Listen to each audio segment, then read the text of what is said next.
Hello, everybody, and welcome to another book club.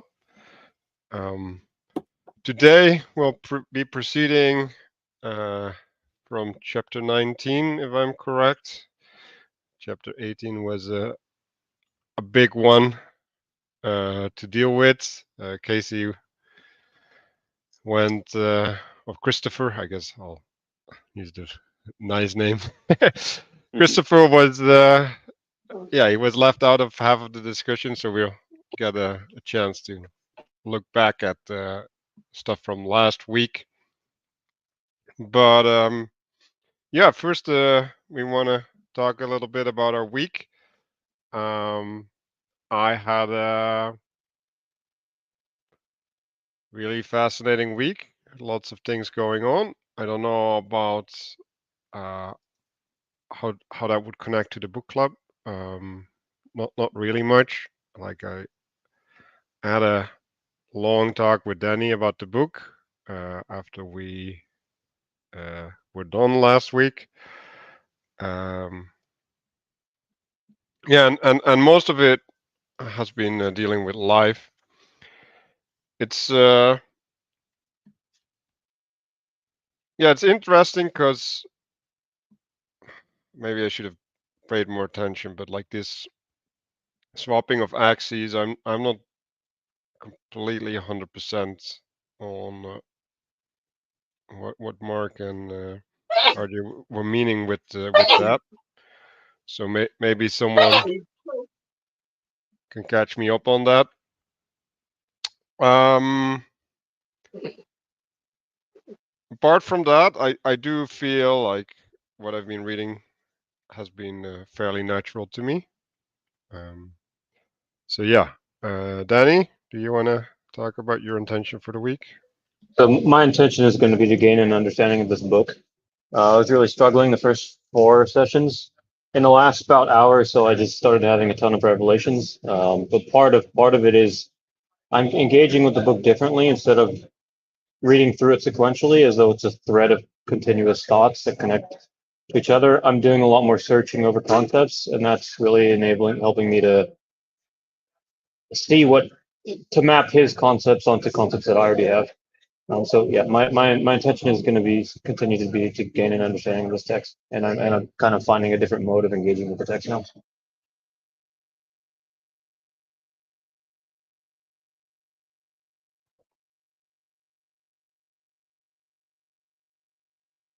All right, I guess I'll go. So my week's been pretty crazy. I didn't participate last week, but I did watch the video, at least most of it. And well, I'm getting a better view of what my intention is with the whole book club and with the book overall, which is to I think the intention is to be more aware of the structure of the world in this traditional cosmology, which is like a bit different, and I'm trying to sort of reframe things and be more self-aware and sort of catch myself when I'm looking at things, being like, oh, this is the this is the that, and I'm actually struggling with that. I'm not catching it. So there's that intention, but also just I think listening to other people really carefully, because I think that's what I should be doing. Yep.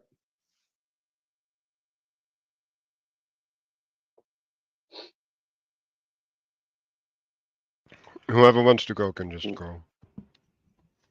Okay. Yeah. My intention is kind of just more of what I have been doing, except a little bit better.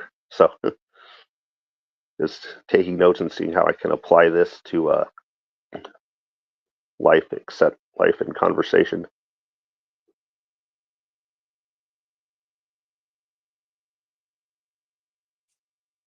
I can Danny. My intention is to practice listening well.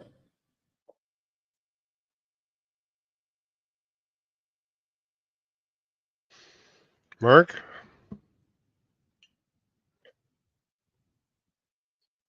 Mark is not there. Adam? So My intention, because I've actually gone through this book a couple of times before, one time on its own, and then the second time when I started doing a full read-through of the Bible, which I'm actually still ongoing, close to the end now. But I used it kind of to as a standalone read, and then as a companion, supplement. And then now my intention is to kind of maybe be able to share some of the insights that have been kind of stewing over that, and also to be able to kind of get more insights, and with a lot like Christopher's intention, to be able to get a little bit more practical understanding of a lot of these concepts. I mean, I've already been able to apply some of this stuff to, random things like cooking and socializing and, the biblical text, and even like health and wellness, and engaging with the sacraments and that type of thing. So just kind of being able to have kind of closer understanding with that. And like I said, just being able to share that and then maybe get some good insights so I can do that better. Okay.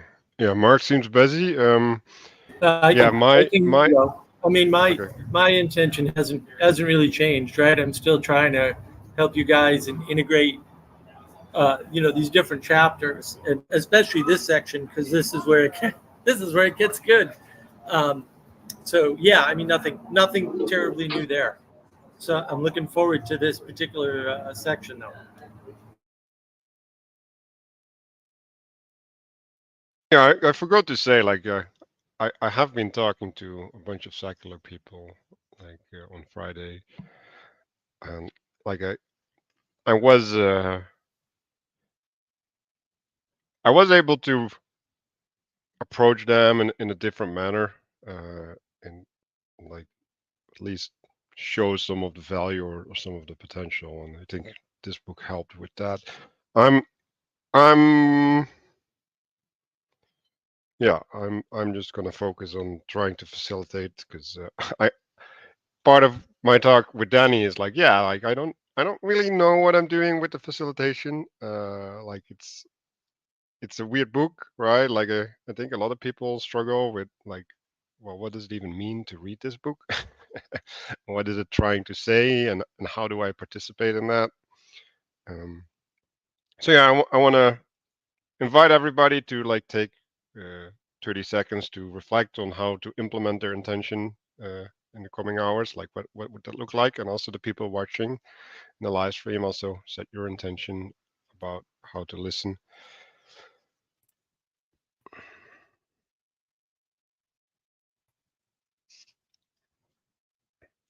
So first, I want to invite people to reflect on what we went through last week.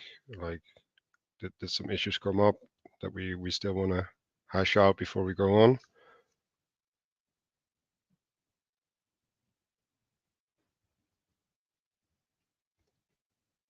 You're good, Christopher? Like you went through the video, right? Yeah, I went through the video. I left a few comments on that one. The only thing that might be worth talking about maybe was I was thinking about how the interaction with Abraham and the angels there that he went over, how the symbolism of preparing the meal, whatever, seemed maybe symbolically connected to the Eucharist. With you have the bread that he prepares that comes down, is symbolic of the coming down. You have the flesh, animal sacrifice type thing, being lifted up, and that seemed, you have Jesus said, I am the bread of life, and then, take, eat, this is my body. And then, of course, with the animal sacrifice, you have blood element in that, and that seemed maybe connected. I think we're going to see a lot of things that are going to start adding to your point over these next few chapters leading up to chapter 25. And there, I do think that there are some parallels with that story, also with the story of Joseph in Egypt, with the dream interpretation and talking to the other prisoners. So that is something that I think is going to probably come up in conversation at some point here.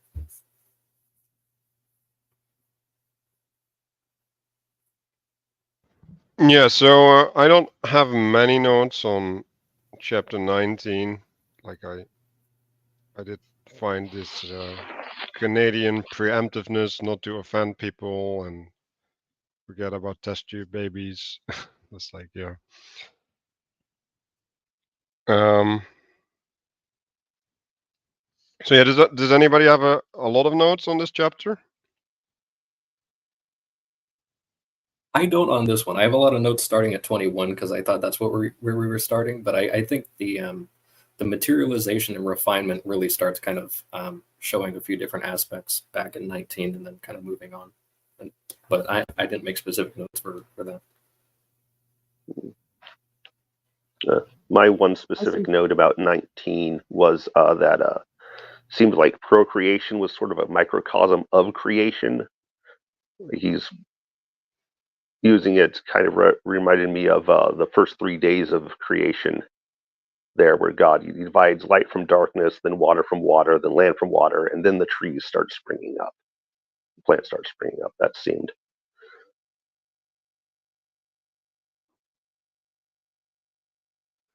It seems. Oh, sorry. No, go ahead. I was just going to say, one of the things that I have kind of notes on that go a little bit into the upcoming chapters is a lot of this kind of the sequence of the below first and then the above after and then kind of like the sort of multiplicity that generates between that. That tends to, it seems to happen in that sequence the same way as kind of the first few days of the creation story. But a lot of these patterns kind of start with that sort of below, then above, and then in between, kind of like expansion. I've noticed that the female or the wife as earth and the father as heaven, that structure really breaks down when you apply it outside the specific examples and ways that Matthieu gives in his book. And that's something that I find, well, not confusing exactly, but it makes me really careful when thinking in that way, because there's lots of other stuff going on, I think. That's all I have to say about that. I think one of the things that clarified that idea for me, Gustavus, was he says that I think in chapter 1 or 2, he says, in fact, heaven and earth is the secondary cause of everything. So every element in creation has this dynamic in it. So I think really he's just trying to, in chapter 19, I think he's just trying to give the example that procreation, he's just providing the example of procreation. But I think decomposing those components of heaven and earth, I think it can be done more specifically, which we'll get into in the future. Yeah, so what I see him doing is he keeps going into these, well, I guess, qualities of relationship, right? So he goes into the seed and the flesh and the male and the female, right? So he's going cycling through all of these relationships, basically saying it's the same, but it has like a different quality, so it's also different. And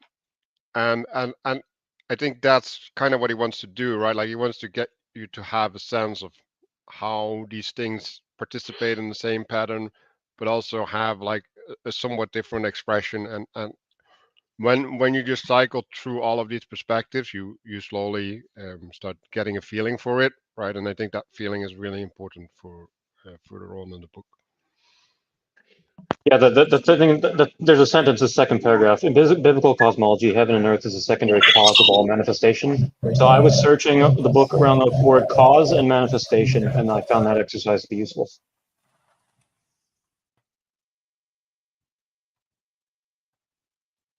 To go back real quick to what Adam was saying, Adam, when you were describing this, you talked about how the earth comes first and then the meaning is imposed from above. That word first, I don't mean to be too pedantic, but like, can you explain a little bit more what you meant by that, because I'm just having trouble. My understanding is that like knowledge and the way that he presents it is the union of the two. So I don't see how something could come first or second, if that makes sense. That's just been a bigger like sticking point for me, because union implies like two things at one instance to me, and so like I don't know if talking about it as one coming before another is what he means. I think I have, let me see if I can find this.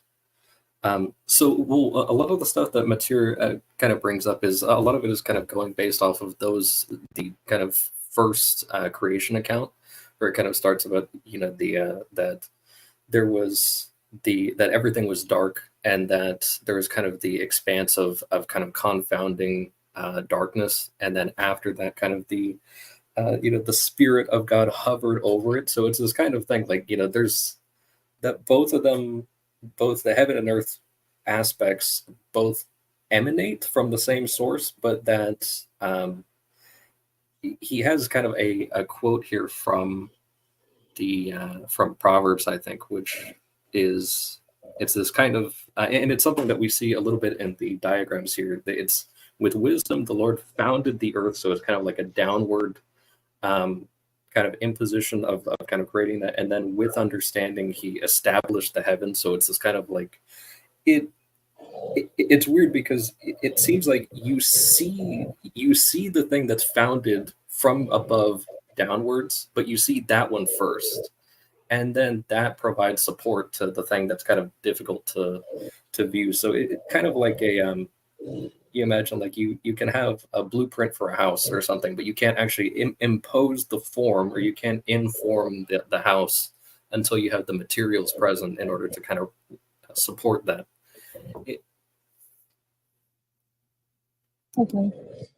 So I think too, it's worth, I think it's worth thinking about this, right? Separating Adam into male and female. And if you think about the creation story is a story of separation or distinction or discernment, right? And so there's this chaos, and chaos by definition has no discernment, right? And so it's not quite the same as uniformity, right? Which also has no discernment. Uniformity has no discernment, right? You can discern a uniformity from something that is not the same uniformity or is not uniform. But chaos has no discernment. And so in a way, and this is why Peterson talks about chaos and order is the discernment of chaos. And Adam gets separated into male and female, which again makes the smallest unit family, roughly speaking, on purpose, right? So that you can tell the difference, because there is a difference, because that difference makes the world. So as he talks about microcosms and macrocosms, I think it's understanding that everything in existence has the heavenly and the earthly components to it, and it's the interaction of the heavenly and the earthly components that constitute the being of things. So as he gets into microcosms and macrocosms, he discusses hierarchies of not just things, but also beings. And it's important. So the heavenly, or the spirit, or that which informs, or the reason, and the interaction between that and the concrete, and in the more concrete aspects. I think that theme is present in every layer that he introduces. Okay, so it doesn't make sense to think of one coming before the other, because either could not exist without the other. Is that sensible?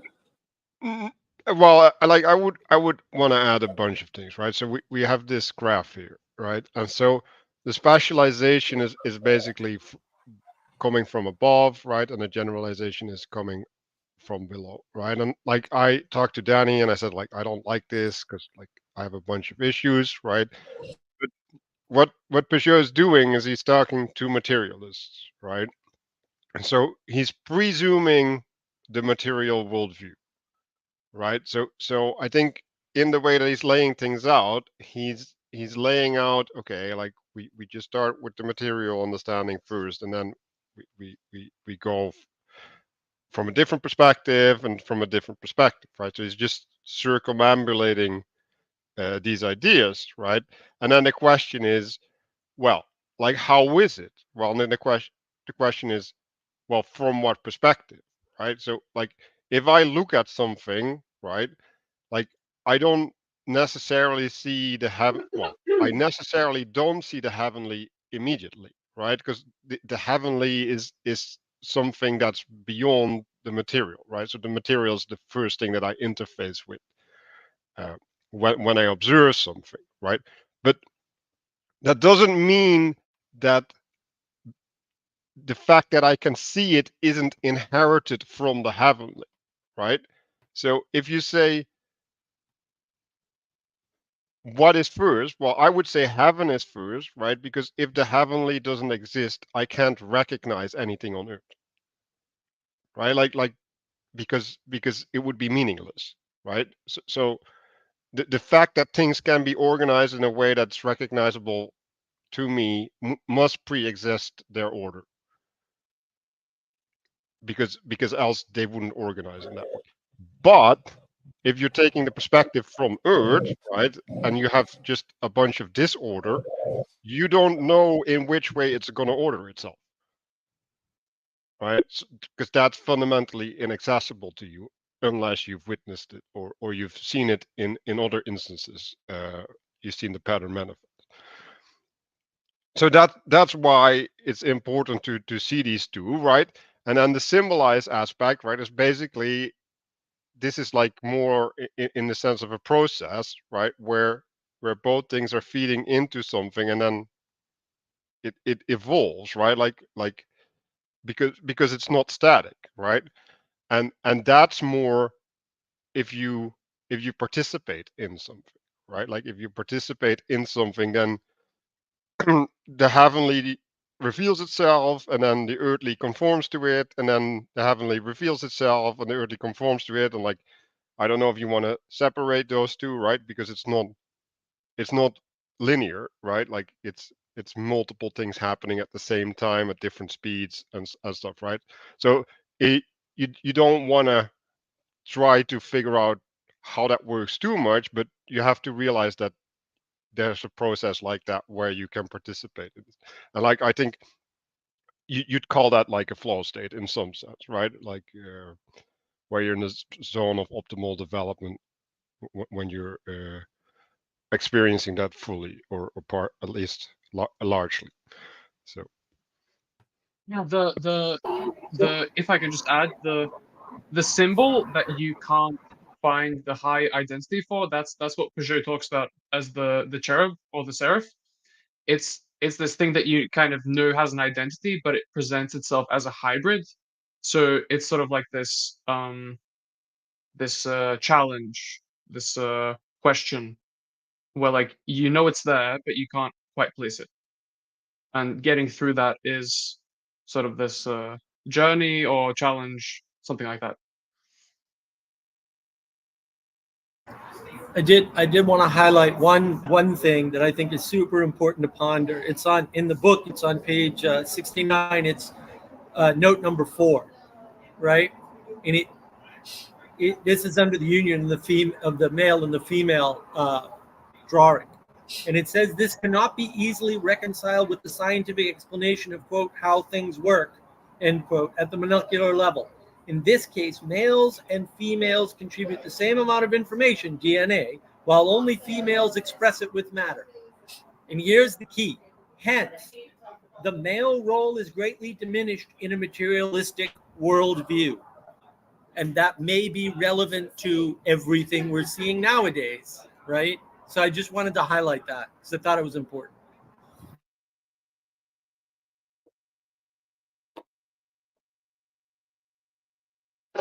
I think one thing I was thinking about in terms of which comes first is, I think when we're talking about like teleological purpose, or like the purpose of your life is like the thing that you've decided is the highest value versus like an epistemic way of knowing, these two things, they interact with each other kind of simultaneously and dynamically, in a more dynamic way.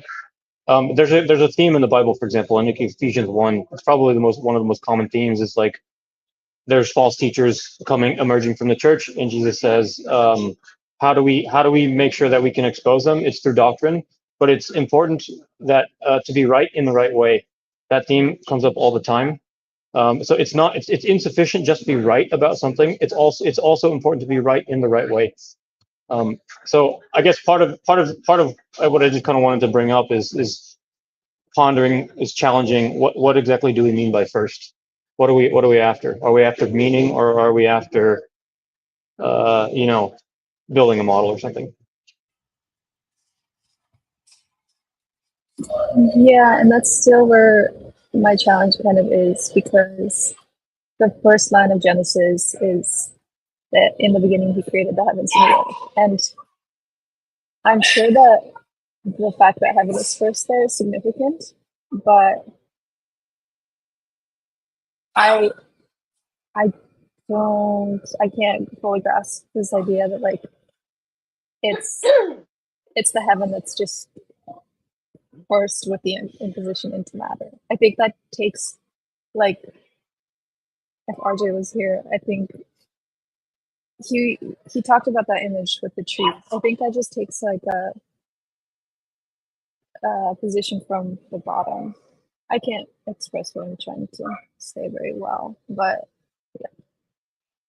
It sounds like what you're saying is meaning is not an objective thing that is imposed from above, right?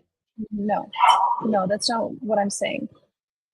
I'm saying that like knowledge, which he equates the symbols to, cannot, which is what I assume we would have access to, is not something that can be just had with the abstract principle. And like, obviously, but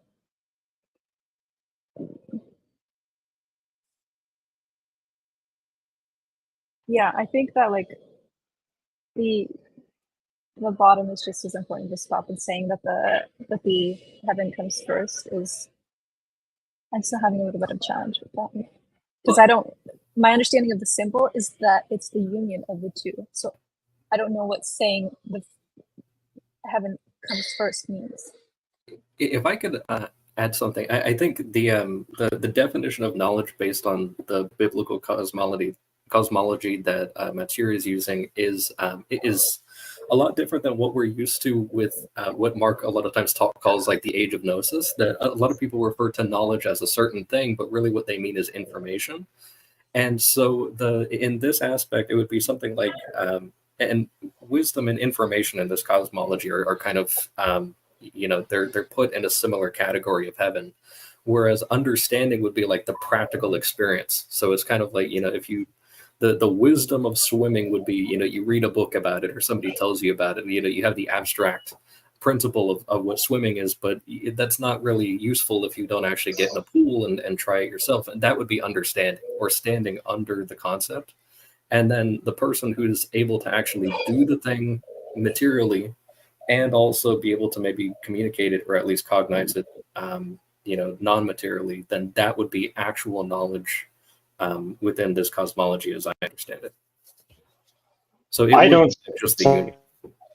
Yeah, I don't see the concept of a firstness here. I see them as two necessary components to constitute meaning. I think that ways of being cannot be separated from fact or manifestation. But I don't know much about the book. So. I think King Solomon in Proverbs actually had, and I think Matthieu uses it later. It's interesting because I agree, it's not like a first or most important type of thing. It is about getting them both. But King Solomon says the first rule of wisdom is first get wisdom, and then with everything you've gotten, then go get understanding, like go get practical experience with it. And so I think Mark has talked about this before, like learning things doesn't actually do anything unless you're actually doing something with it. If you're, unless you're contributing something or getting some use out of it. Otherwise, you're just kind of like just intaking stuff. And yeah, that wouldn't be very helpful at all. But yeah, that union of the two is kind of where the rubber hits the road. So I think maybe a good example is this book club, right? So like I and Mark worked a lot around things, right? And we've gained wisdom on how to do book clubs. And so I organize and all of that, the book club in a certain way, right? And then that gets expressed, right? So it flows from the tone that gets set at the start. And then because like I say something, someone else says something, right? Like now the understanding manifests, right?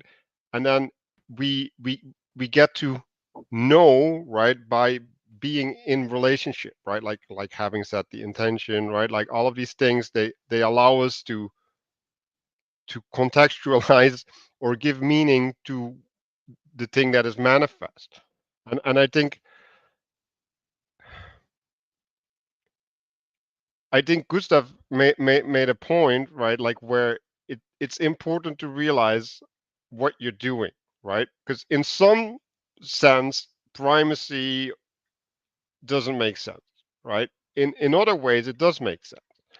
And so like the way I you can see evolution, for example, right? Is like, well, is the space that evolution is carving out pre-existing that it's being carved out, right? Like I would say yes, it has to.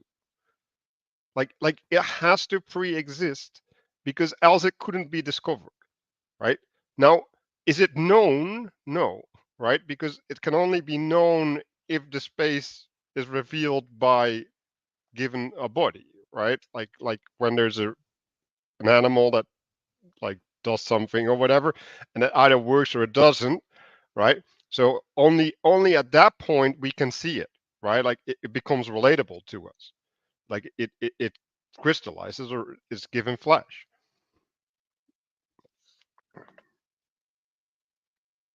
I think maybe what comes first in sequence is a potential, and without a mix of heaven and earth, there is no potential.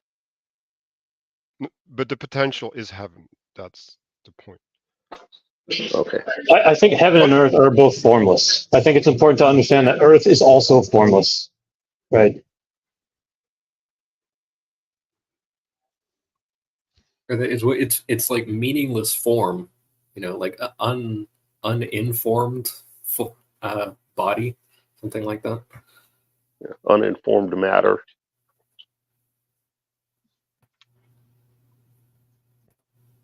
So yeah, one thing that I stood out is in the note 3 on page 68. It says the seed develops and the food is being stored, right? So it gets different qualities, right? Like so there's I think the chapter before it also said, right, like that the bread was not eaten, right? There's a persistence uh, in the material, while there's a sort of like more ineffability in the heavenly, right, or in the masculine in this case, coming down, right? Because the seed, like if you have a tree that comes from a seed, right, like do you still recognize it as the seed? Like it is the seed in some way, but that's not the way that you see it, right?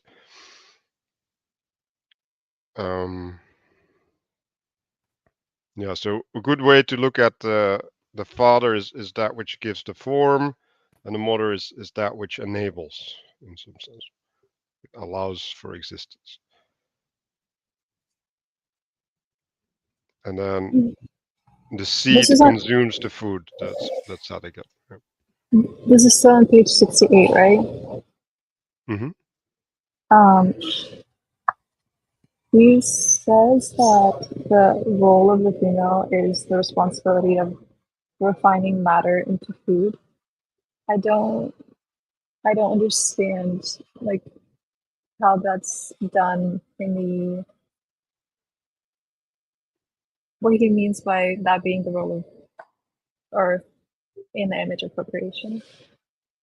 Like just that last sentence of that page.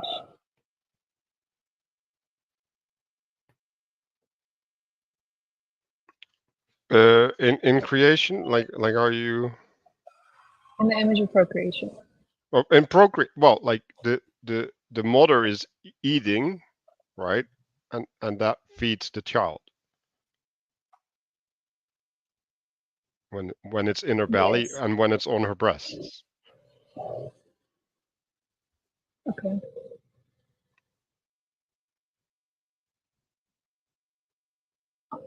I'll probably come back to that one, but Like maybe there's something in it that children when they're first born they well they eat or they drink milk, right? And if you remember, there's the levels of stuff. There's like the solid, the liquid. Maybe there's something in that. Because babies can't really eat solid food, so that's maybe a kind of raising up. Maybe. And in the pregnancy, she's raising matter, so she's creating the body of the child, which is gradually getting larger. And I think okay. Matthieu, I'm not sure if he does it in the book, but he talks about even and later on, I think next chapter they're going to go into microcosms. But at like the communal level, is the community can eat as well or integrate and then become a bigger body. So in many ways, this book club ate me because I wasn't here in the previous episodes, and then I showed up, and now the body is one person bigger or whatever you will. But that in the case of the pregnancy, that like Manuela said, she's eating, but also the body of the baby is getting kind of materialized through the process over time.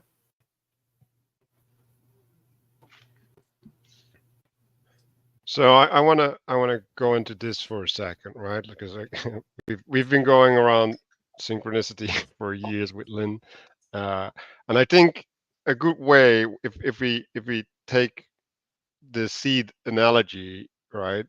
Like synchronicity would be that the same seed is manifesting in different realms or something, right? So that you recognize that which is happening having the same origin or something, and thereby affirming its truth to you, or its reality to you. That's the way that I would think about that. Maybe someone else has a different view on this.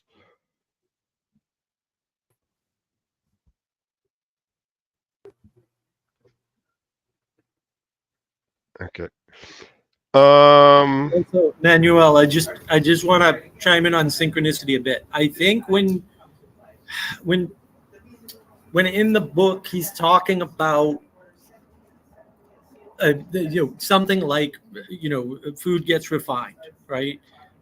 So they that was the making of the cakes basically from the flour, right? That's synchronicity. It's the interaction between two things to a positive third thing that wouldn't emerge cultivated correctly by randomness or something. And so all reciprocation in some sense is synchronicity. They're not the same word, they don't mean the same thing, but reciprocation is the method by which things synchronize. And that's sort of important. So when you're doing, say, the refinement, that is an act of synchronicity. But you're taking the flour and synchronizing it with other components to make cake, right? That's part of this whole symbolism, and that I think is important. I think that's how it plays in. It plays in the language and in the, but he's just using slightly different words because he's talking about the operation at scale. He's not talking about individual instances.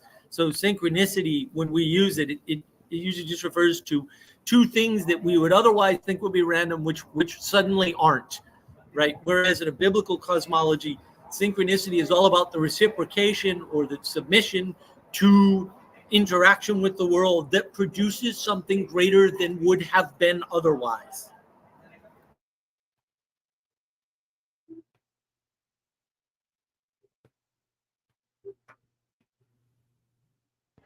So yeah, if we're done with chapter 19, I want to continue to chapter 20, and now my first note there is now we're getting into messy categories, right? So basically, if you say that the tree equals the seed, right?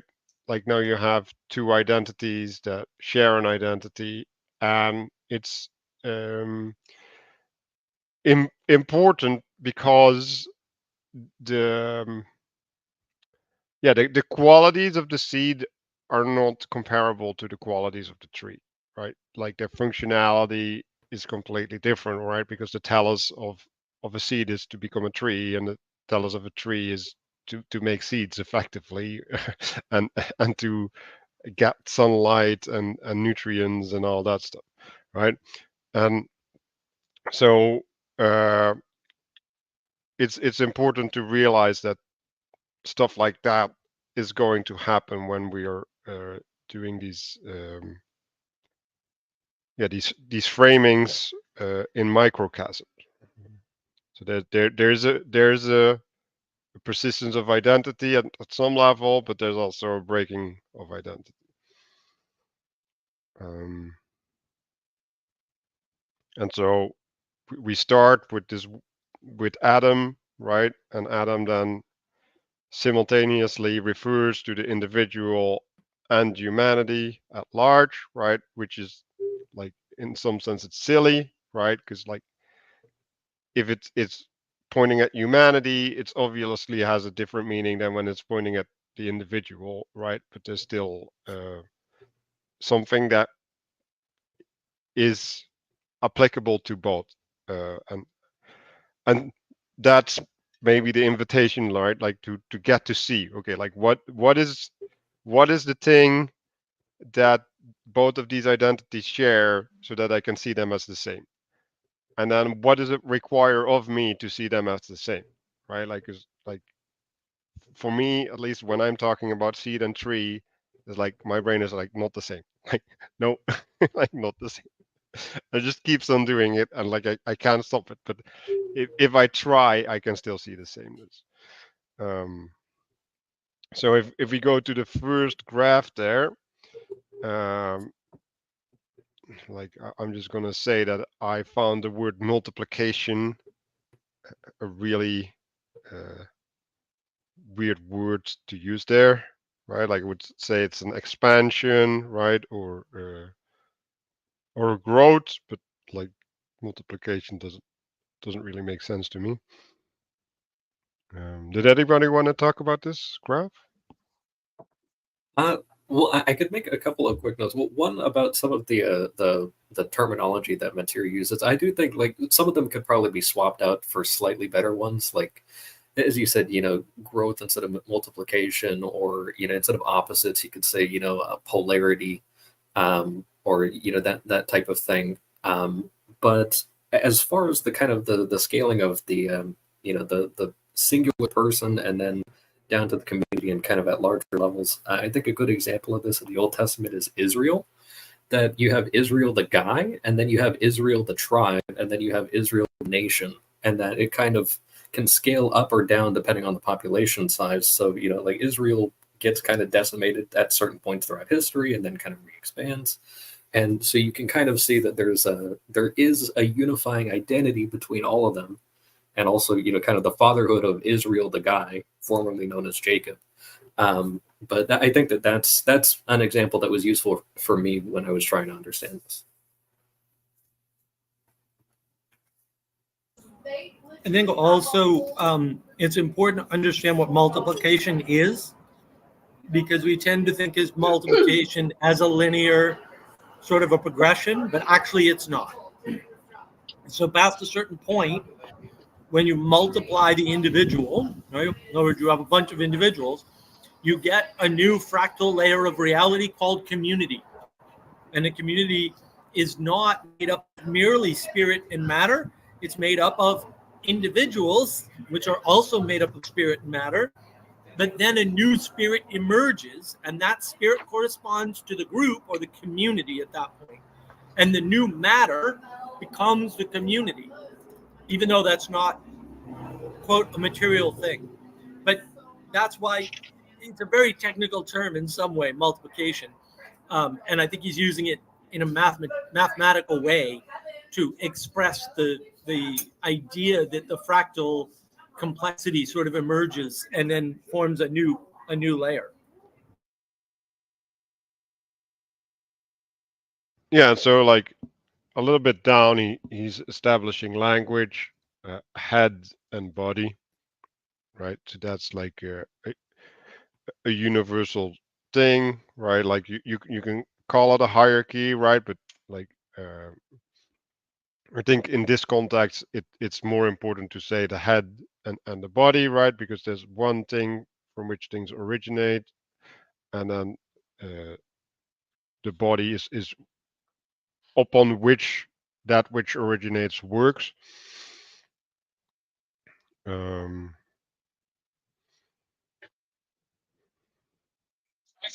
I think it's I think in this sort of diagram we so we in some sense he bases this on Adam or on some other person like Israel, as you just said. But I was thinking about family trees and about, for example, my own family tree.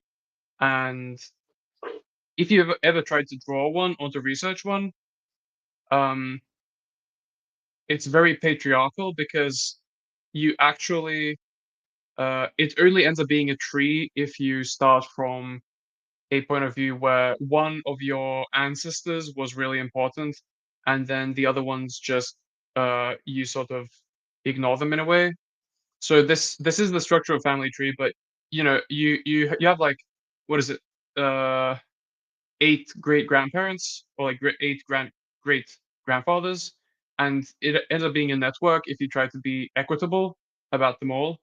But in reality, there aren't records on many of your great or great great grandfathers because they just weren't that important, for example. So it does end up manifesting in reality that way anyway. And then there's also this uncomfortableness about seeing yourself maybe as a manifestation of your ancestors. Maybe there's something like that in there. I like, for us personally, in the age we're living in. Well, but also those trees collapse. Everybody forgets that, right? Because it ends up that you're intertwined with your cousins. So once you get 3 layers up, all of a sudden that person, the people within your family have crisscrossing great grandparents. And so the tree doesn't hold, it doesn't expand out like a tree anymore. Parts of it collapse, right? And that's, says something about the scale at which things can hold. And you see that everywhere. You see it in computer networks, you can see it in people networks, you see it in nations and everything else. And there's also the idea, or that one of the Pageau brothers talked about. I think it was Jonathan, about how incest is like a new beginning, sort of. It's a thing of a new beginning. So there's also that closeness, like a monad that kind of generates from outside itself.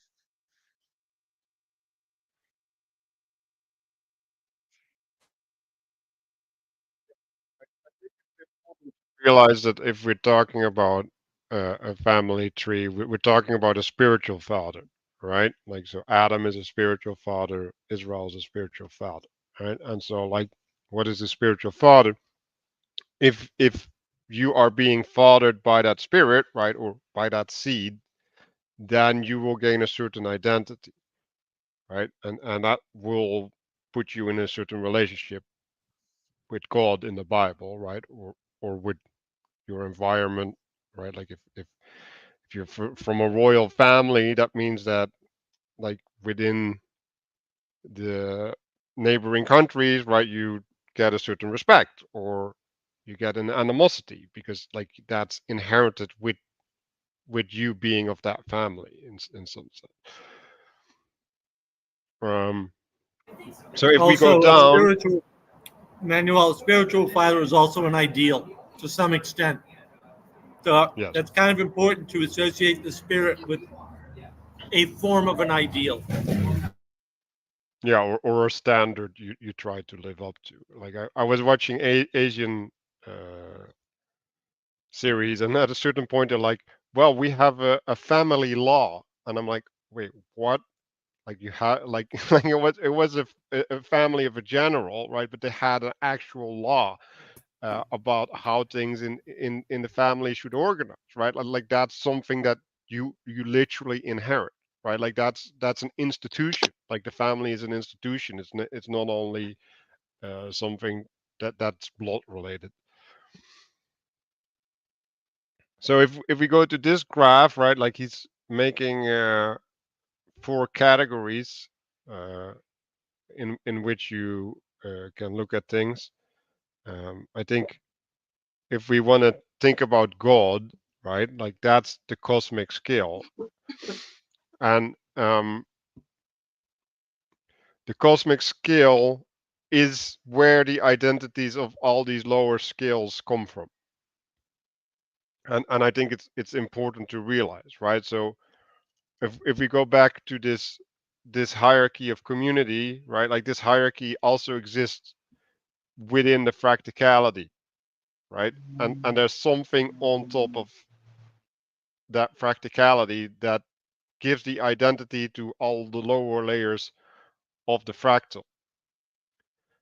And so when we're talking about heaven or wisdom, right? Like wisdom is the principal thing, right? Like it's the first thing.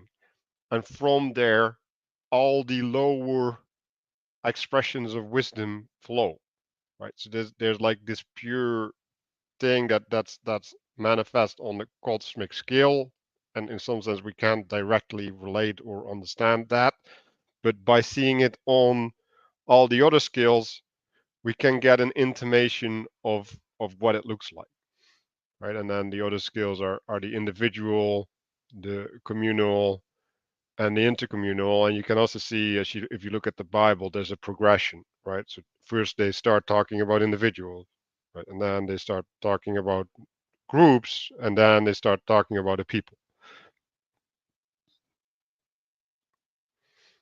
And these patterns that get played out, they get played out differently on these different layers. And also when we were doing the book club on the Republic from Plato, right? Like he went into the same thing. He said, well, we can't look at the level of the individual for finding out what justice means, so we need to scale up to the level of the city.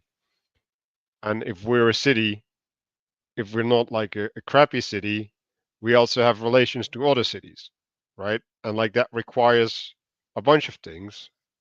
And from there, you can start building, you can start understanding, well, who am I supposed to be if all these other things need to be met? I also think it's important to note, right, on the left, Adam as mediator in the macrocosm. That's the only word that's different, right? Adam as a nested microcosm, right? So in one, he's a mediator, binding heaven and earth. And in the other one, he's nested, right? So he has a home within it. So that's what's, to me, that's what stood out.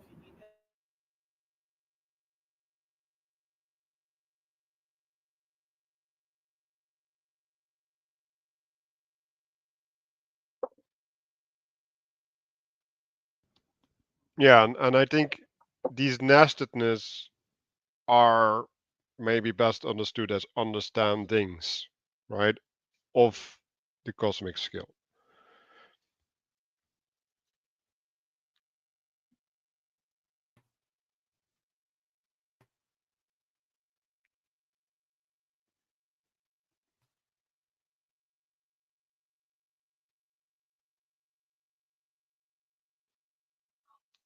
I don't know if this is directly tied to the image on this page, but does the fact that Adam is a microcosm, heaven and earth, and Adam is also made in the image of God, are those two things tied together, and can we make okay, so what does that mean for somebody else, just so I don't put my ideas out there? It's on the. I think it's actually in the next diagram. Let's see.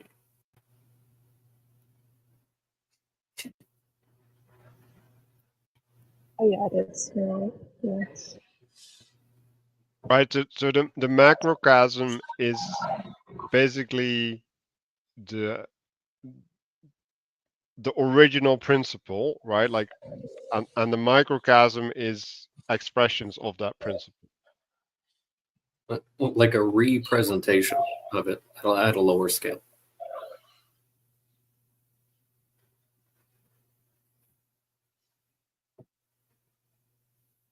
Yeah, I would say it's like a distillation or something. Like it's not a completeness of the higher thing.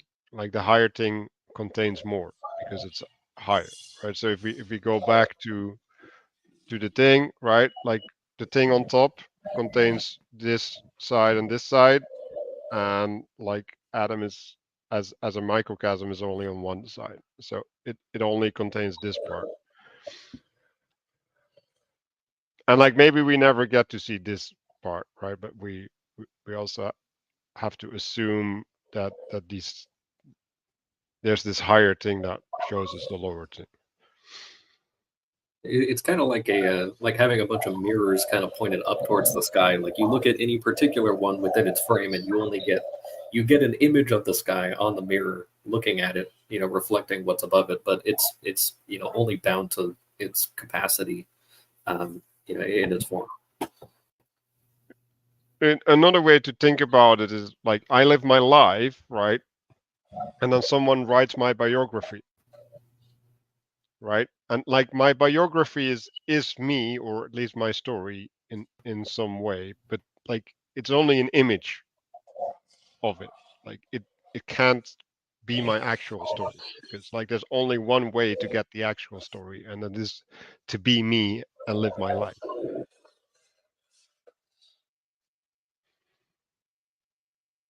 Okay, so what are the implications of the fact that God is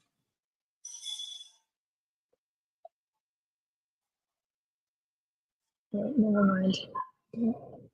But in this symbol, God isn't the union of heaven and earth. That's not what that's implying, right? But what I was insinuating is that Adam is that microcosm. So, but Adam is also made in the image of God. So is there a significance in the fact that Adam is a union of heaven and earth, and the fact that that is a reflection of God? Or does anybody understand that differently? I think at some point, it might be in a much later chapter. I think Matthieu says something about the Adam as central mediator. So with this kind of symbolic worldview that everything is a union of some sort between heaven and earth to varying degrees. That Adam is right in the center. Does that include God? Does that include God in that, or is God as like this external? So I think like with this symbol that we're seeing here, that God is kind of containing heaven and earth, and in the same way that Adam contains flesh and breath. Like those two manifestations of his existence are kind of inside Adam. Like you don't really get the flesh or the breath, in a functional way outside of being inside Adam, or the human. I think that's kind of what he's sort of reflecting there. But it's especially with the way that there's kind of like the little circle in the center there, that I think he's trying to kind of express like it really is like Adam is smack dab in the middle, between all the other things. Whereas, the way that Manuel kind of pointed out, you might only get the one side, like say if you had a bird or something like that, that's still a union between heaven and earth, but it's a little off center compared to the human. So I think this is the name, right? So this is where the identity comes from, right? And this is also where the identity comes from, and these are what makes the identity, or what manifests the identity, right? Or God is stood under by heaven and earth, if that makes sense, right? And so like Adam is stood under by breath and flesh. Isn't there? I think there's a Bible passage that says something like heaven is God's throne and the earth is his footstool, or something like that. It is that sort of like his identity is supported by the things beneath him, and that from his perspective, even heaven, which is non-corporeal, is kind of like a seat of sorts. Yeah, just the implications of that are, I don't want to go into that, but they're really interesting. I feel like. Well, it's a flipping of the hierarchy. So the normal hierarchy would be the one that's, I think, in the previous page, where you have heaven above earth, and then you get this flip and this transcendence of it, where it kind of turns on its side, and God is sort of in a totally different hierarchy that just looks different. And it's a kind of transformational move. It's the kind of subsuming of these things that you just can't normally imagine by following the pattern. So if you just keep on thinking that there's like earth, heaven, which is again there's like the principles above principles, but then God just totally flips it and looks at it from a different angle. That's how I see it. Yeah, contains it in some sense, right? Like he's. Yeah, I think too, when you say flipping, Gustav's, I mean, that's correct, but also it's not flipping as in inside out or backwards or upside down. It's a different perspective on the relationships, right? So Adam is still bringing together heaven and earth. God is still above heaven and earth. Like none of that changed, right? Adam's in the middle of that, right? But notice the arrows, right? What feeds into what? Earth and heaven both feed into Adam, right? Even though one's above and one's below, right? It's a different perspective, right? And God is still feeding into Adam, right? So everybody's still feeding into the center here, right? And it's the same thing with Adam. How's Adam created? Well, Adam is the union of flesh and breath,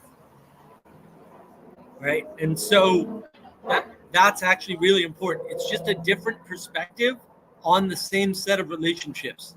But none of the previous relationships, and this doesn't countermand anything up until this point in the book. It's all talking about the same thing, but from different perspectives.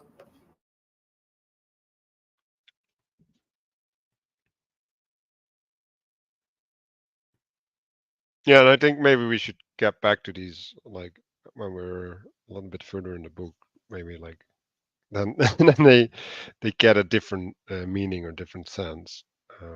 So maybe that's a note you want to take, because we can always go back to things, right? So I think it's also interesting, right, when we're talking about social classes, right? Um, like we don't really have those anymore, at least not in the same way.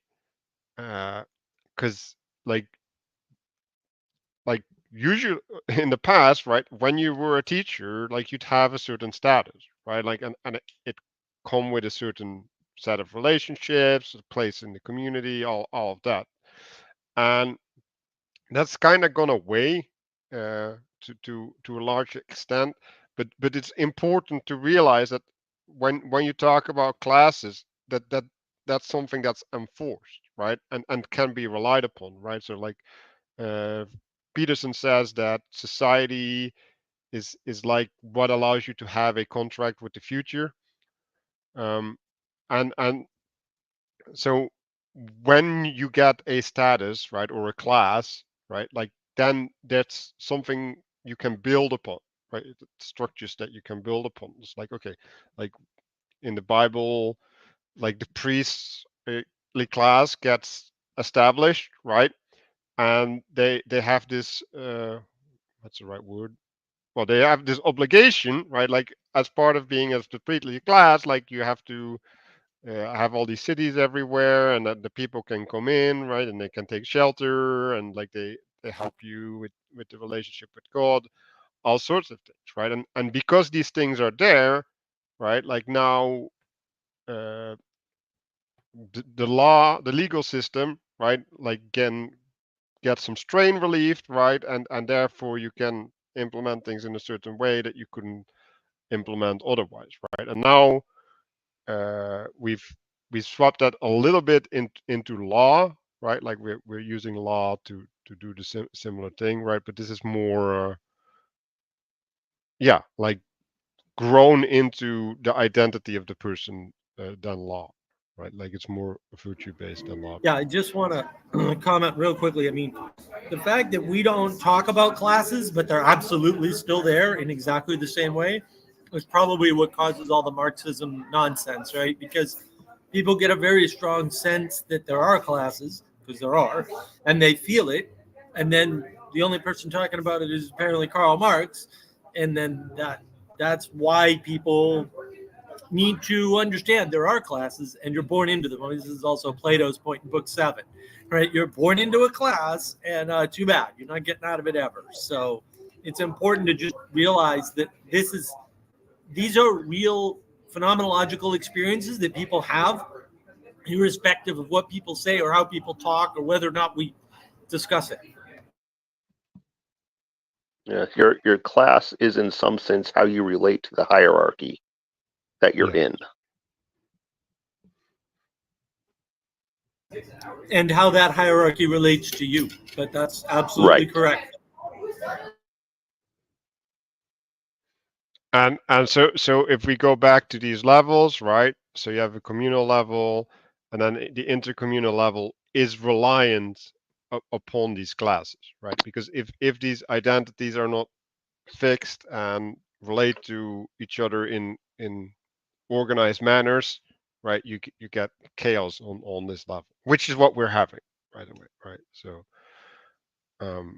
like authority is broken down, all that stuff. And I think the idea of class is useful to think that the specifics of how class works is also specific to a society which sort of originates from a certain point, or like an origin. And as the society grows and as it moves away from its origin, both so as there's more people involved and also as time passes, the link to that origin can get weaker, and as the society grows, it also differentiates a lot. And so that class basis also differentiates, and then it gets more difficult to keep everything unified under that one structure. And sometimes it's better to kind of have different branches of that tree kind of go each their own way, and to stop trying to impose the same structure in all of them, I guess. I definitely see that nowadays, because different places have different ideas of class, and the specifics also are different.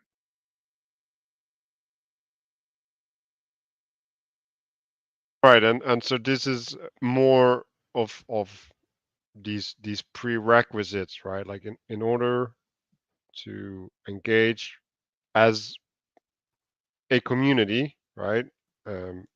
And have relations on intercommunal level, like you still have to have a common language, right? Like you have to have a common relationship, because if you don't share these things, then you can pretend or role play to get along or whatever, but you'll just grow apart, right? And then there will be friction, and eventually there will be war, because like you can't maintain the tension.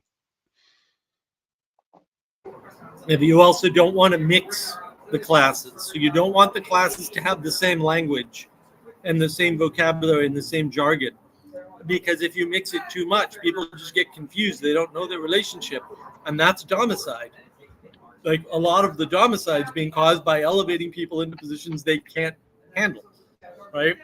Like if you're leading a security organization and you're not very good at it, it might cause a problem, right? The same goes with corporation. If you put somebody incompetent in charge of a corporation, it just destroys the corporation. Everybody loses their job, right? And so you can't just take the janitor and put him in charge, right? Now the janitor might be able to earn his way up a corporation. That's what makes corporations special, right? But you can't just arbitrarily mix these things. And another reason you can't mix them arbitrarily is because you got to have something to look up to.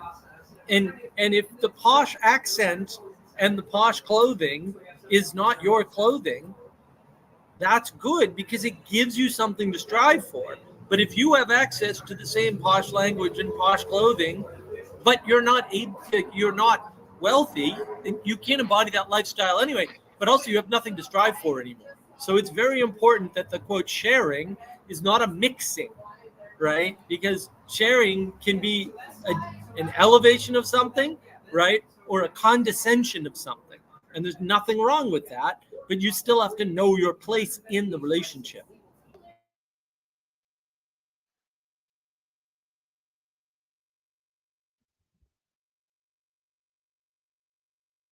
Does everybody feel complete on this chapter?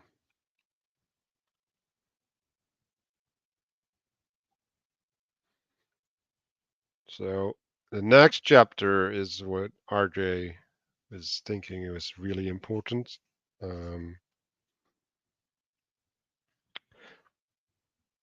I don't have much to say about this apart from, yeah, it kind of sounds like a lot like Plato, using gold classes and silver classes, like he's actually making a similar description.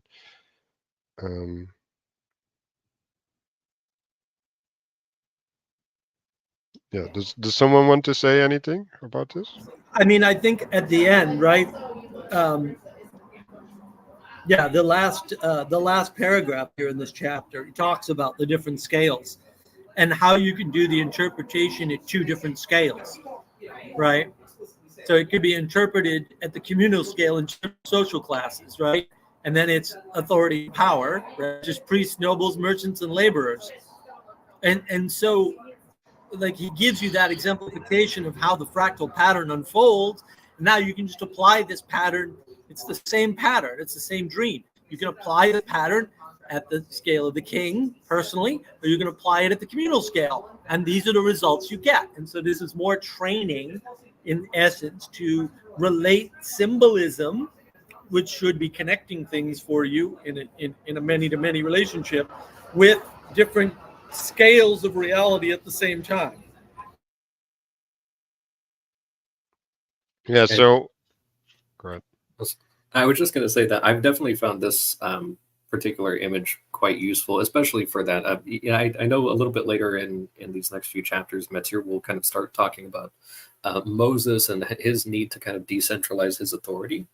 And that this is definitely a really good kind of more material representation or analogy of the way that he does that with establishing judges over, tens and fifties and hundreds and so on. And as Mark was saying, there's a lot of really interesting sort of things that you can use to kind of connect this, especially as we go on, because there will be more iterations of Nebuchadnezzar's dreams throughout this book. That it's an image of himself, but also of his empire, and then also of kind of the place that he's governing over time. And it was something I had made kind of a very long leap for on our Moby Dick book club, that we see a lot of kind of similarities between Nebuchadnezzar's kind of craziness over trying to overtake the entire hierarchy, trying to overimpose the head of gold onto the rest of it, because he's kind of losing stability on the bottom, and kind of making a parallel between Nebuchadnezzar and Ahab on that one. But I think that we're going to see a few more kind of iterations of this throughout through the coming chapters of that kind of hierarchy of the thing that is light and bright, going all the way down to the thing that's dark and sturdy or corporeal at the bottom. Yeah, so it's interesting that he, because if you're doing a relationship to classes or whatever, right? Like in some sense, yes, right? Like the workers are least connected to the head, right? Because like the only thing that they know from the head is that they need to produce food or whatever, right? Or they need to produce pottery. While a general would like at least be part of the military aspect of the empire and have a way bigger participation in the whole. But what he's also saying, it's across time, right? So you have an empire that starts, right? And Plato also goes into this, right? So you have the people who initiate things, right, and they invent everything effectively because like they are the first, right? Like they have to put everything in its place. They have to make the systems that work, right? And then you get the second generation, right, who's inheriting a working system and they can optimize it, right? And so that's the silver, right? And in the optimization, right, like I'm going back to this idea of the seed and the tree, right? Like so you have the seed and then it sprouts, right? And like now it's optimizing for growth, right? And like at a certain point it changes from growth to being sturdy and producing fruits and stuff like that, right? And and all of these layers, they have a different quality, or maybe something different that they worship, or that they express. Maybe that's, well, maybe that's the same thing actually. um and and this, so there's this idea, right, where, because he's comparing it to iron, right? And like iron is the strength, the ability to manifest, right? But in the ability to express strength, you've gone so far from your seed, right? From what birthed you, that at a certain point just like starts to disintegrate in non-coherence. Like it loses meaning. It loses its relationship to that which gives its identity. And so that's the thing that happens across time as well as within a hierarchy. And I think the time component is really Yeah, important. I wanna point out actually there's some confusion here. ZZZZ there said, I think the more basic naturally occurring classes, children, teenager, and adults, etc. Those aren't classes, right? That's a progression, and time is one axis of progression. Another axis of progression is distance, and those are unrelated to classes.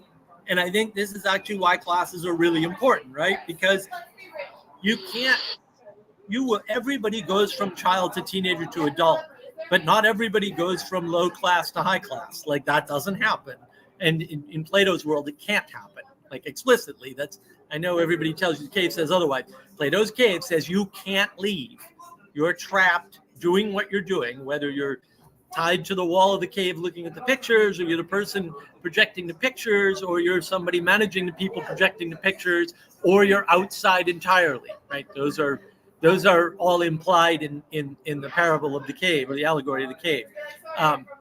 But the idea that time and distance are different axes from classes is important, because as you get further away in distance, or maybe in time, most people won't ever, right? You're just stuck with regression, right? But if you get further away in distance, you get up the hierarchy, you go from slave to king, for example, in biblical terms, then your class has changed, which means the relationships that you have with the world have to change, right?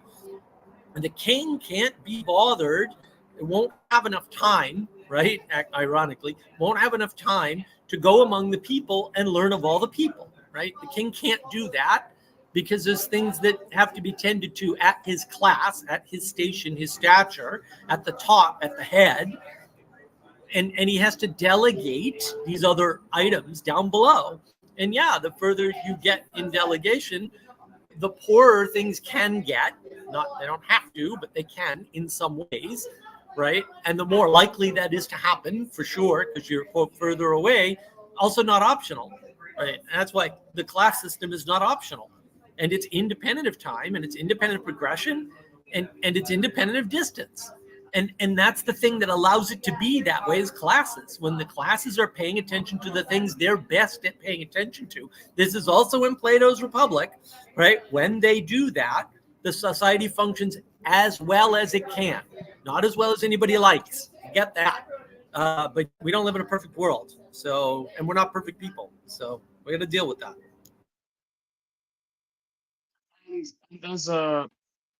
There's a thing that the generation, or like the transition from gold into these other metals is a little bit inevitable, because let's put it this way. I don't think I have any original ideas in a way. I think I just sort of reproduce and elaborate on ideas that and concept structures that have been handed to me. And if I try to reproduce stuff that has already been done, it's necessarily going to be a lower version of that which it's coming from. Like it's a because I'll always be referring to the place where it came from, to like my father, essentially, like this the spiritual father, and it will never be as good because there's a kind of because the standard is the father, and so it just looks worse. So like silver to gold, there's a contrast.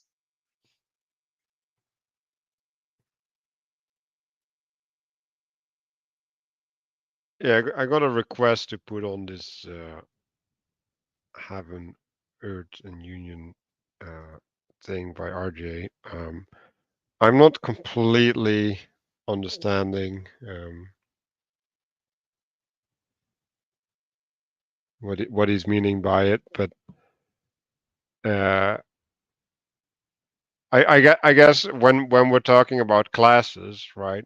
It's like, well, if you're having the heavenly view of a society, right? Like then you can do certain things and you can't do certain things. Same goes for the earthly view, right? Like when the earthly view, you're kind of trapped within the trees that are around you in the forest, right? Like you don't have much else to relate to. And when you have the union, like there's a different level of participation, right? Like there's more the organizational stance, right? And I think if we're looking at Plato, the Republic, right? He's making three classes. So he's making the class of the workers, or like the common folk, basically, and then he's having the guardians, right? And the guardians, they bear responsibility, and then he has the philosopher king, who's basically the head,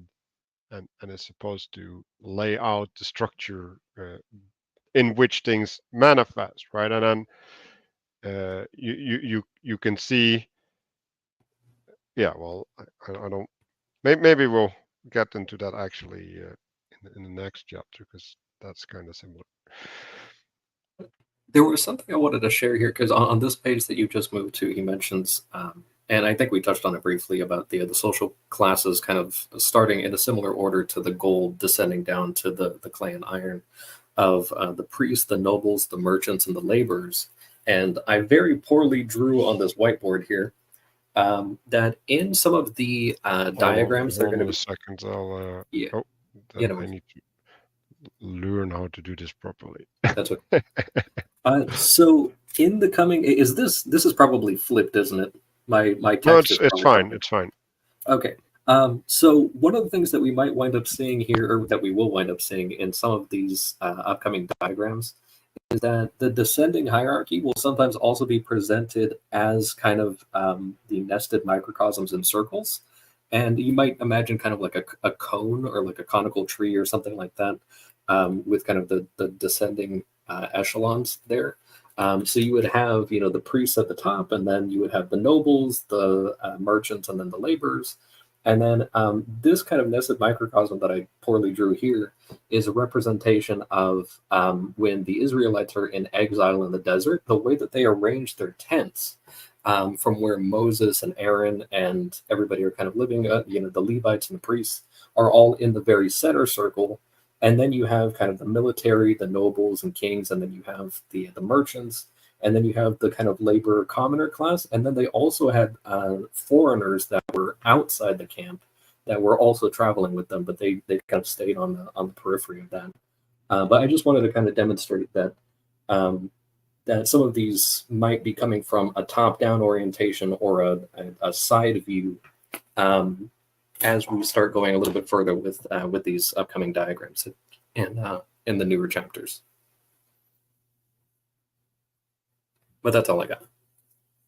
So using this structure, and since I think a lot of us are trying to see this stuff in real life, how do you think that structure manifests in society nowadays? Like priests don't tend to live in the center of cities, at least not here. Right. Let me tell you that. Well, I So- think Mark talks about this a lot, like the flattening of the world. You know, that it used to be that you did have a, you know, you would have a church in the center of your town and it was at the top of a hill, you know, and then you can imagine, you know, like a medieval kingdom, like you would have kind of the, you know, the church in the very center of the fortress, and then you would have, you know, or, you know, very close to what was very much guarded. And then you would have kind of like sometimes rings around the various walls, assuming that it was a very wealthy place. But things would be kind of arranged in that sort of way. But things have kind of, as we kind of talked about, you know, become more chaotic over time. But classically speaking, at least, you know, in the Old Testament, that's kind of how things were laid out. I think the structure is still present. It's just different. Like nowadays it's the city is the center, and then it's the suburbs on the outside, and then the farms on the outside of that, and then the wilderness on the outside of it. It still kind of exists. Just the city is the center. I think we've mentioned Plato a bunch of times, but I think for a really good explanation of this, check out the Texas Wisdom Community's coverage of Book 8 of the Republic. So that's where they start out with an aristocratic king where everything is good, and then his son doesn't uphold the virtues in the same way. The emphasis of the whole book is on the relationship to virtue. And so because the subsequent generations corruption are at a disadvantage because the corruption morphs, the son doesn't uphold the virtues in the same way, and so they morph into an oligarchy. And then the incentives that drive people are different. So you could think about all these 4 different social classes. In an oligarchy, the things that compel the leaders as well as the workers and the guardians are all different. And the nature of the corruption is greater. Like they have more time for leisure, there's more excess, right? They pursue pleasure more, for example. And then you get democracy, where now it's so fractured that there's so many purposes. We can't concentrate our attention in the same way. And then you end up as tyranny emerges. So it's a very detailed model of how the soul degenerates, where you can talk about how the virtues kind of degenerate over time. But yeah, we don't have central priests, but I think if you want a kind of a really high resolution model of thinking about where we are in this point in time, check that book out if you're willing to put in some effort. Yeah, we're in the middle of Book 8 of the Republic. So you just go to Book 8 of the Republic, read that. That's where we are, and that what Danny outlined, which is roughly the outline of Book 8. See our book club on the Republic. That's basically the corruption of the classes. The class system doesn't change, same number of classes, right? But it gets corrupted because of time and because of the way it's handled, right? Because of the lack of exemplification. So the classes start to play a different role, and yeah, we're roughly in the breakdown of democracy that leads to tyranny, and that's basically what's happening. And Plato's got it all outlined. Why nobody mentions this, I have no idea, but like they probably should. So I get a video on that, of course. Check out Navigating. So would you say that Plato is something like a priest at the origin of civilization we're in? No, Plato's a structures that Plato's a prophet who sees the patterns, right? He takes the Pythagorean triangles, which is correct. Pythagoras wasn't wrong about that. Pythagoras was a nutbag who was wrong about almost everything else, but he wasn't wrong about the triangles. He divorces. He does a crazy trick. He divorces the geometry of Pythagoras from the wider world, right, through forms, right? Puts geometry in a pure place, and then us as imitators, or the material world rather, as imitators of that pure place of forms, right? And then he gives you all the patterns that go inside, and then at the end in Book 10, actually, he reunites geometry and poetry. Maybe geometry's Book 9, I forget. But he reunites geometry and poetry back into the system, right? He reintegrates it. So he breaks it all apart, puts it all together in the quote correct way, and that's why you don't need any philosophers past Plato, except maybe Aristotle, but that's only if you're crazy. So I want to go to another example, right? So I think these concentric spheres it's easy to see them in physicality, like in the city or whatever, right? And you can see it in the first, second, and third world in some sense as well. But if you look at a church, for example, right, like you have the head of the church, right, and then you have the administration, like the people that make sure that the things can happen in the church, and then you have the people that make the things happen in the church. You have the people that come to service or participate in the events, and then you have people that randomly stray in at some point. And so, like, these organizations, you can say the same thing in the classroom, right? Like you have the teacher, and then you have the students that actually ask questions, and then you have the students that like participate, and then you have the students that like just hang out, right? Like there's all of these circles, and they don't necessarily have a physical manifestation that's recognizable, right? Like it doesn't have to be laid out, but you can see the spiritual layout, and you can work into that, right? Like because you can build a dynamic in relationship to these existing spheres. And that's also when Peterson says, right, like when you walk into a place, it tells you where to stand or whatever, or how to participate, right? Like, but this is you walk into a spiritual space, and the spiritual space also tells you how to participate in it, or the means that are available to you. Maybe that's a better way to say it. But I forgot to mention this earlier. I just wanted to thank Castle for his little drawing there on the whiteboard, because actually I found that very helpful. But seeing Oh, the good. same thing sort of laid out two different ways is super helpful. We should probably strive to do that more in the future. I'm not at home, so I wouldn't be able to do it anyway. But thanks for that, Castle. That was very I got this helpful. for a reason. I appreciate it. Yeah, no, good idea. I should get one. This is good.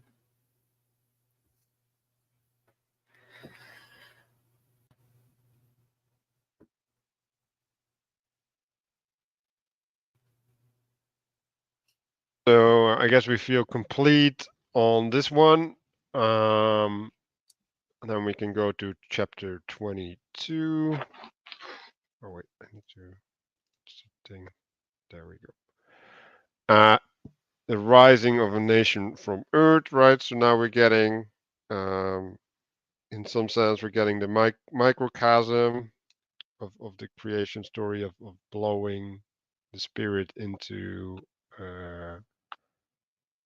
Adam, right? Like now we're breathing it into a spiritual body.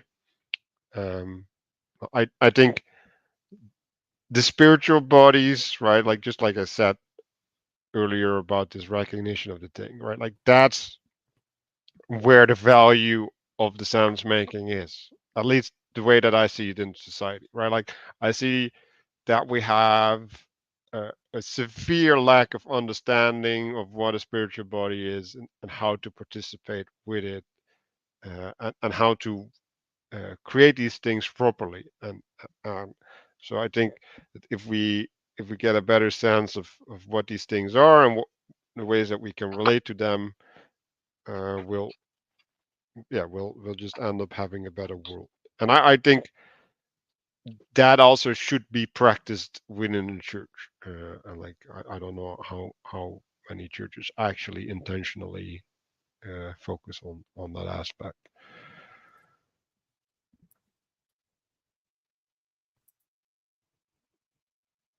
Yeah, so here, like I like this graph better, because like it's basically saying, well, there's a principle, right, and then things gather under it.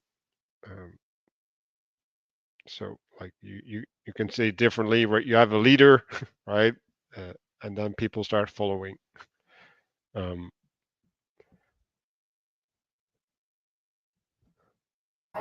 Yeah, I think the most important part about that document is sort of twofold, right? One is without enough parts, you don't have a unity.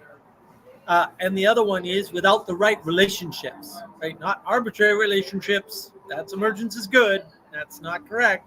Without right relationship, you don't have a head and a body and something that you can cultivate. And also, you don't have a completeness, right? That's why the question mark's at the bottom. Even when you have the head and the body, you still need the incompleteness. That's where potential exists. That's where miracle is, right? That's how that manifests. So that to me is the interesting part of this diagram.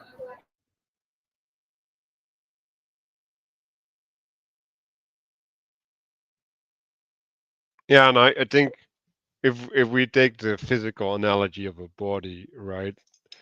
Like it's not a one-dimensional relationship of the head to the body, right? Like there's many, right? Like you consume food, water, uh, and you breathe, right? You give instructions with your mind, right? You like there's a bunch of things uh, that happen and that are in relationship to the body, and they don't follow the same hierarchy, right? Like they have parallel systems that create the complexity. So it's important to realize that when we're thinking of these things, that for example, if you have a king, right, like, well, he has a left and a right hand, right? Like, so one is the, what is it, the social, economical, all these advisors, and the other one is the military, right? So you have these realms, and they collapse into each other at certain levels.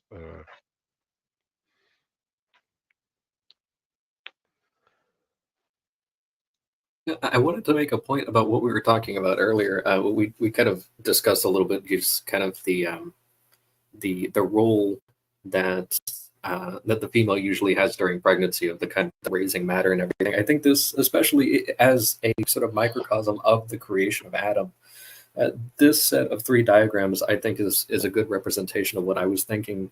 And I was trying to kind of, it's a lot better in pictures, I think. But this kind of idea of, you start out with kind of the abstract principle, and then you have a lot of, material potential, and then the kind of simultaneous movement of informing, or kind of putting in the form of the child, and then also raising the matter and everything, and that eventually kind of developing the body. Like, I see this as kind of a nice little analogical for kind of the process of the gestation, I think, just within the context of what we were talking about earlier. Of course, it can be used in a lot of things.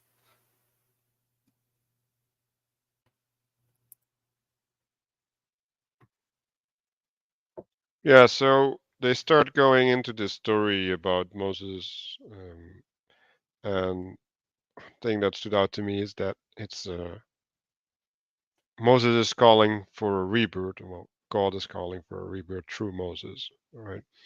And Moses is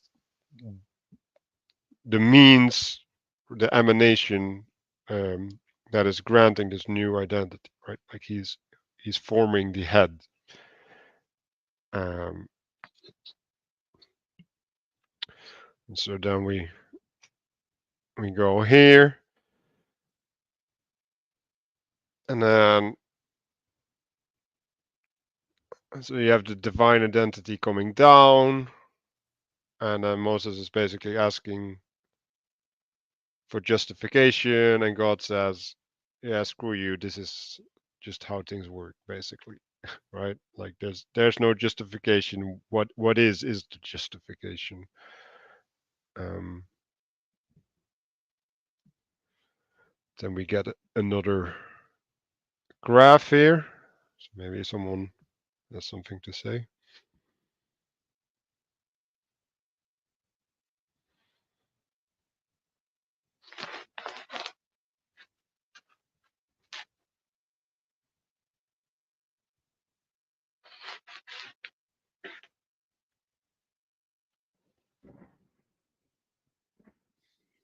Maybe just maybe something about Egypt being lowland and then other places being a bit higher up, just strictly geographically speaking. That seems important often. I think Jonathan Pageau might have touched on this a little bit, that because Egypt was to the south of where they were, that that a lot of times a journey into Egypt was considered like a subterranean descent.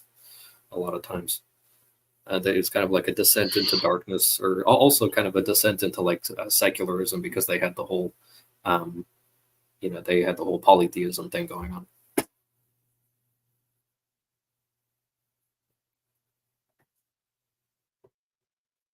Yeah, I think there's multiple things that you can look at, and right, like there's the descent into also history, right? Like they're like a super ancient civilization, right? And uh, in this sense, right? It's always also been like a breadbasket in some sense, right? So uh, in this sense, it's hasn't bred food, but it literally has bred the population of Israel, right? Like Israel was weak, right? They came for shelter.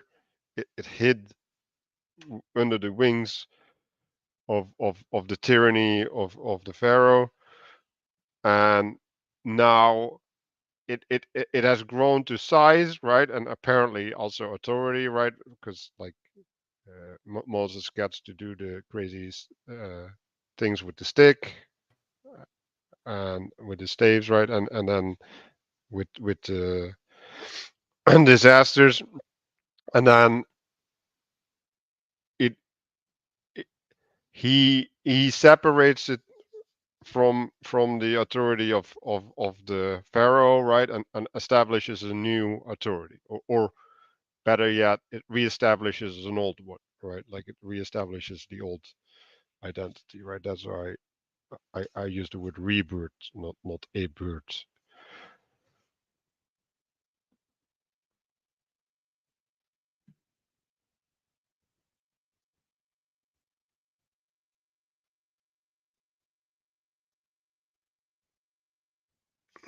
So then I have a ton of notes on the story. So being has sent you, right? And so like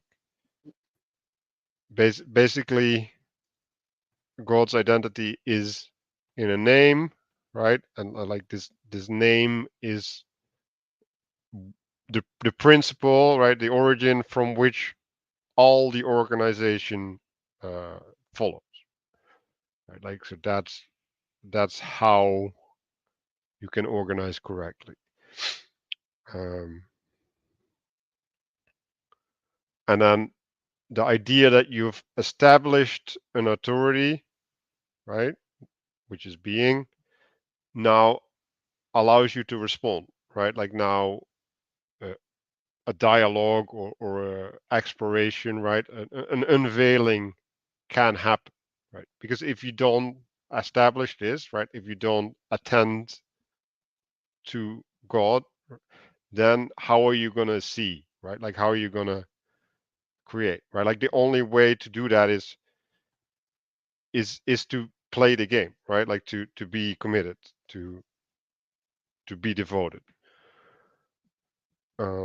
Interrupt me if you want. Then here you have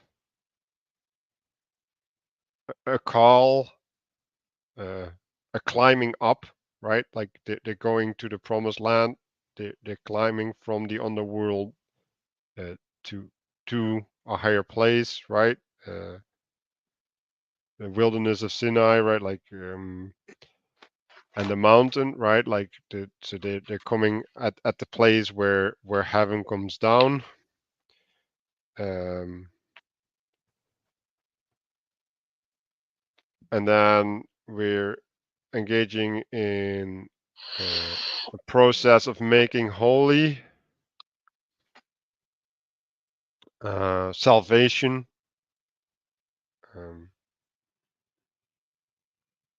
and then it's also inviting a fractal nature, right? Like um,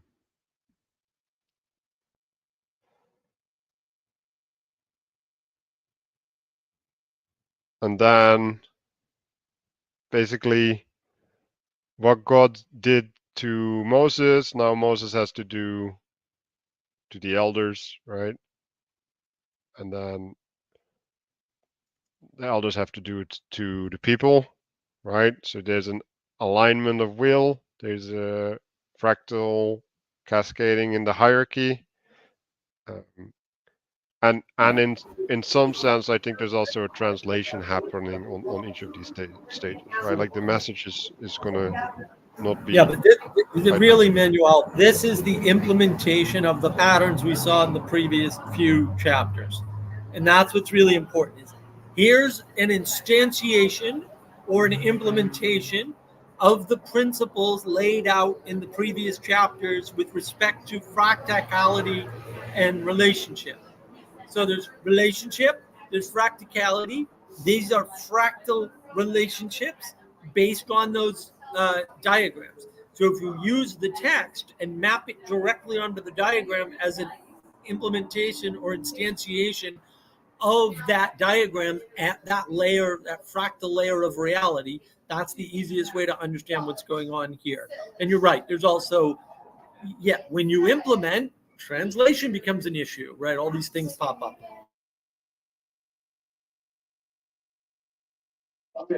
The thing that came to mind when you mentioned establishing authority allows you to respond is knowing your role in conversation. So we were previously in previous sessions, we were discussing category chaos and failing to agree on basic concepts. And in subsequent conversations, like in the one that we didn't record, we talked about the question of asking yourself, what is the point of the conversation that you're in? Right. So I think being able to at least see that authority is always a part of a conversation and understanding the purpose of conversation can help you to discern, maybe you might only be going to places where you're appropriately respected, for example, etc. But, I think it's an important piece of a frame. Authority is kind of an inevitable part of any frame and therefore interaction.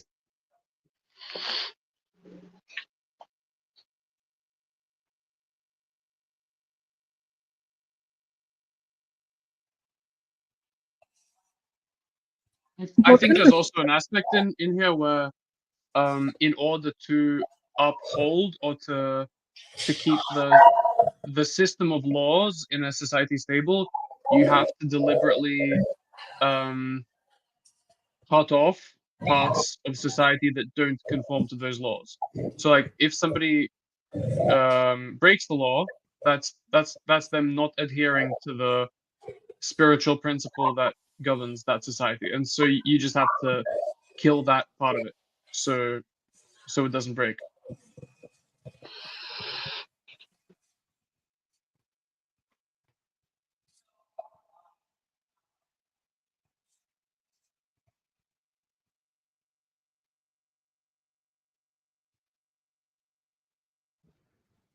So it's interesting because I've been having a lot of conversations about soul, right? Like, so he's defining the spiritual identity as the soul.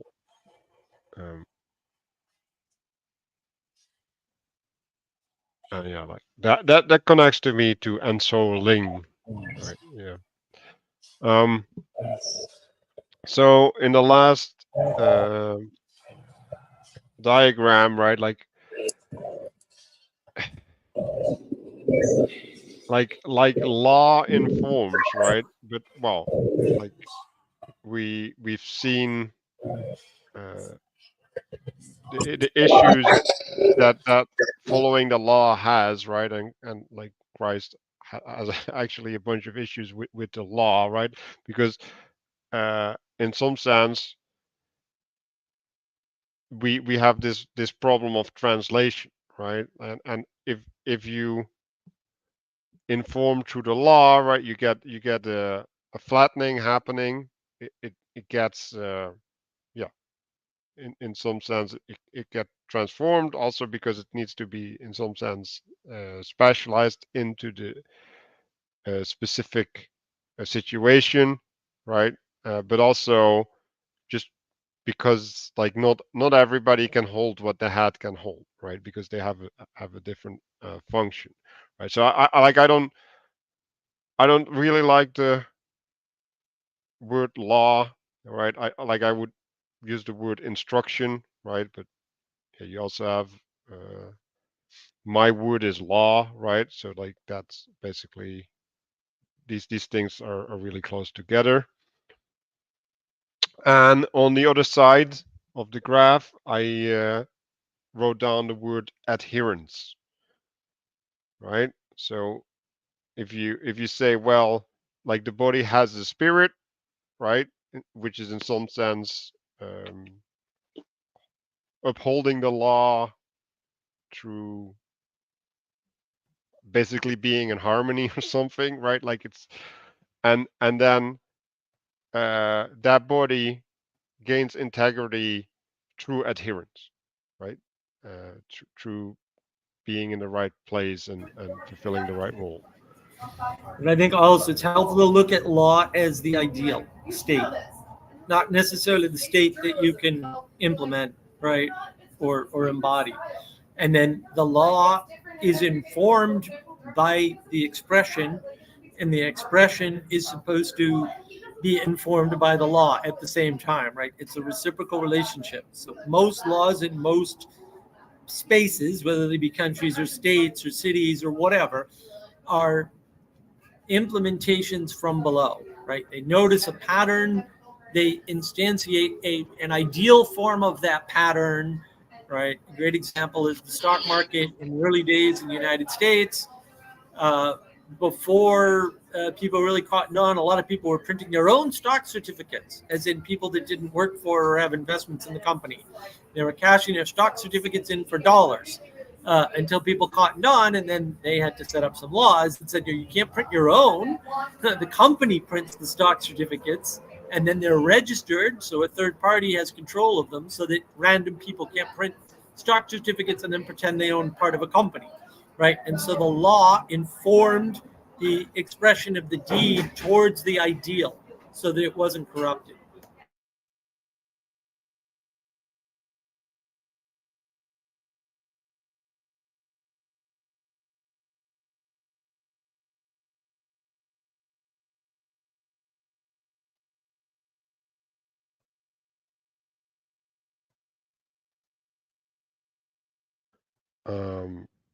Yeah, I think we should be slowly closing down. We've been dragging these things out for long, and we can keep talking a little bit tangentially afterwards. But I think it's nice to keep them the clubs on 2 hours.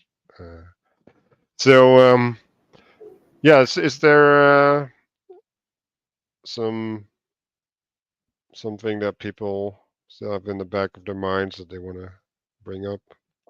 I guess the first kind of thing that came to mind to me when in terms of the law informing is there's lots of states that have tons of absurd laws on the book that no one knows about, and therefore it's not. When he says inform, I don't think he's meaning exerts influence, although it is the case that laws can exert influence. If you look to like chapter 17, when he uses the word inform, I think he just means lowering of meaning. So a law is obviously can't encapsulate the same level of resolution of information that the spirit can. So I just wanted to kind of point that out. Well, I think it's easier to see if we use laws of nature, right? Because a law of nature is basically an absolute constraint upon whatever it's working upon. And if we're talking about spiritual laws, right, they're not absolute constraints because they need to be adhered to, right? And so it's not an imposition in the same way. And therefore they're a lot fuzzier, right? And then also, well, like even in nature, right? Like there's not one thing working upon you, right? So they're in conflict, right? And like when you when you are a member of a community, right? And like your child needs something of you and your king needs something of you, like now you're in a conflict, right? And you're gonna have to balance those resources in a way that you don't disintegrate the body, but you also don't not fulfill your obligation to your child.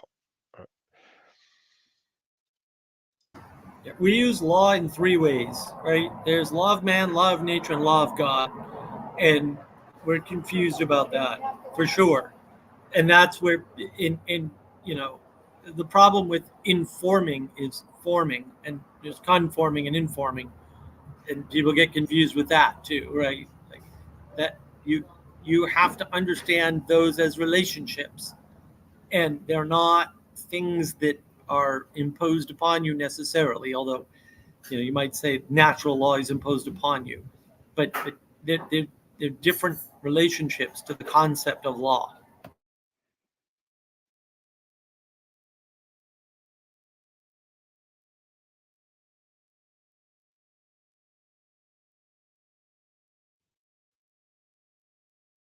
And I think these concepts of law, they also go back to these layers of analysis, right? That the microcosm of Adam was manifesting in, right? So they're on the communal level, the intercommunal level, on the personal level, and on the universal level, right? And I think,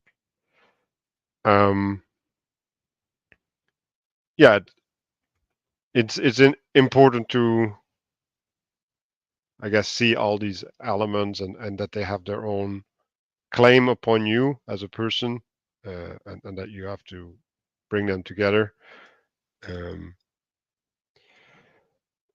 So you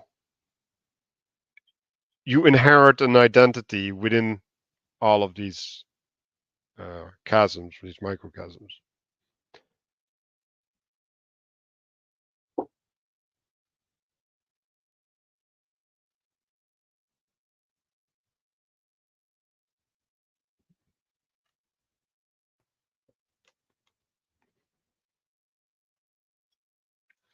Does anybody have any closing things that they want to talk about?